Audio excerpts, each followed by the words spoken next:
Fy enw yw Carwyn James o Crymych a dwi'n 45 mlwydd oed. Mae fi yw cystadleuydd ifanc Fferm Ffactor eleni. Yn sicr dwi'n credu fod digon o brofiad a fi hyd yn hyn i brofi'n hunan ar Fferm Ffactor a fod a diwedd y dydd fy mod i'n ffarmwr weddol fach. Fi'n wario ar ail dîm dy clwb rygbi Crymych a dwi'n wario ar yr asgell fyny. Sa'n gweud fi'n cael lot o amser hamdden, ond amser fi'n gael ei fi'n mynd flat out a wedyn fi'n enjoyo.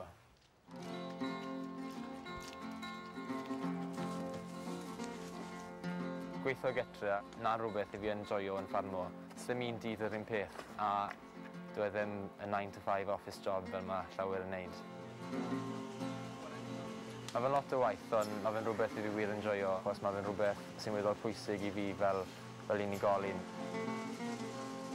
Mae mrawd cholli'r hefyd yn helpu o ddydd i ddydd. Mae fe'n ar hyn o bryd yn y 6ed.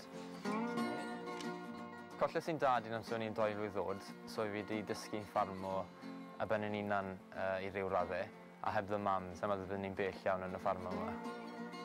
Mae wedi bod yn dioddedd o rheumatoid arthritis nawr â 7 blynedd, a mae'n gefn mawr i fi ar y ffarm a fi'n trio bod yn gefn mawr i hi fyd o ddydd i ddydd.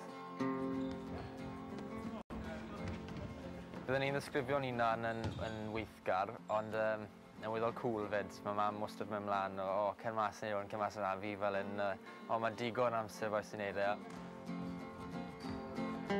Mae mam wastad mynd mlaen, mae eisiau landro ar newi, wel, yn ystod neu llai, gai i Zuzu newydd i.